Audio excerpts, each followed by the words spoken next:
Hello ladies and gents, I'm Eka and today I will be overviewing the Game of Thrones mod for Bannerlord named Realm of Thrones and giving you my opinion on if you should play it at its current state or not based on its pros and cons. Timestamps will be added in case you want to skip to a certain part of the video or if you just want to know if you should play it or not straight away, so feel free to do that. Of course, this will be based completely on my own opinion and experience of playing the mod, so without further ado, let's get started. First off with the pros, and really all I have to say is that I absolutely love the aesthetic of the mod, from every small little detail of every single armor piece that have been copied almost exactly from the show and put into the mod. You can really tell the quality and effort put into designing the armor pieces for almost all of the known houses from the show, along with the original banners and some character models that have been made to look like the characters from the show as much as possible. You have Lannister, Bolton, Stark, Dothraki, Targaryen armor pieces and much more, with even more to be added later down the line, as well as updating the already existing armor pieces. You can't of course forget about the massive map that the mod provides, currently possessing all of Westeros as well as a very big chunk of Essos. The mod also provides a lot, and I mean a lot, of original companions from Game of Thrones like Hodor, Jaime Lannister, Jaqen H'ghar, Lord Varys, Lord Peter Baelish, Gendry, and the list goes on and on and on, each with their own unique skills and traits that do fit in with the lore from Game of Thrones. Unfortunately, however, this is where the pros of the mod come to an end, and now we gotta discuss the cons. To start off, the biggest con for me is that there is absolutely no lore or script supporting the lore in any way present in the mod. What I mean by that is that the factions in the mod don't have the same characteristics present in the show. For example, you will have the Night's Watch declaring war on Westerosi or even Essosi factions, the North declaring war on the Night's Watch, the Riverlands declaring war on House Targaryen, Dorne declaring war on Volantis, Dragonstone declaring war on Volantis, and the wars are basically all over the place. I mean, you will literally see the free folk bypassing the wall on the map and marching all the way down south to invade Dorne, and the list goes on and on, but I think you get the idea. This is because the factions are basically just normal Bannerlord factions, but reskinned to look like the Game of Thrones factions, so they just act out of random interest to conquer more land for no proper reason, therefore declaring war whenever they get the chance,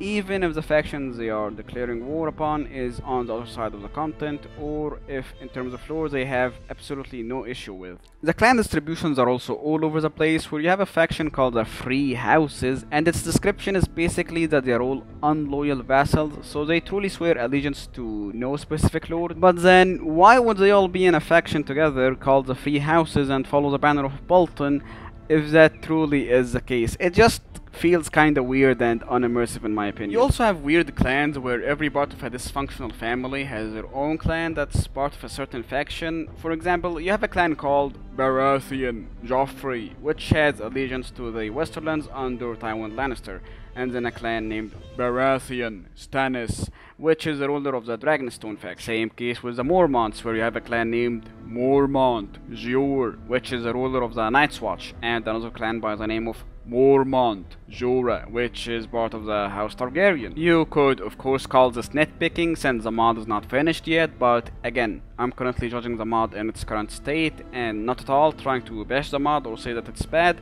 but simply giving you what you need to know. Also, not all the clans are finished when it comes to customization. You will see multiple characters and clans looking the same, copied exactly from Bannerlord clans and simply added into the mod with a different name to fill in the gaps. You will see some Khuzait lords in the Dothraki faction using Khuzait equipment, among other lords from other factions and clans. Although the map is quite big and covers almost all of what is needed to be covered, it feels quite bare bones and barren to say the least. Almost all areas look the same as a big flat and open space no matter where you are on the map. Also, when you're traveling anywhere by using the sea, like for example moving from Westeros to Essos or vice versa, you basically use very certain and narrow pathways through the water, and the character model looks like it's walking on the seabed, which does look quite weird. I think it would be really nice if you could see something similar to the naval travel system used in the Europe campaign map, with different ships and different characteristics for each ship from different cultures, as well as maybe add a few more details and artistic scenery to the map that makes it a bit more pleasing to look at, and instead of the flat open spaces that are currently present on the map almost all around. So, should you play the Game of Thrones mod for Bannerlord?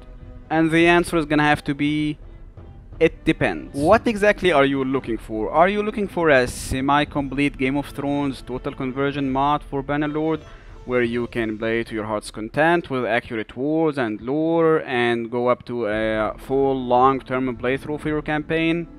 Then I'll have to say no.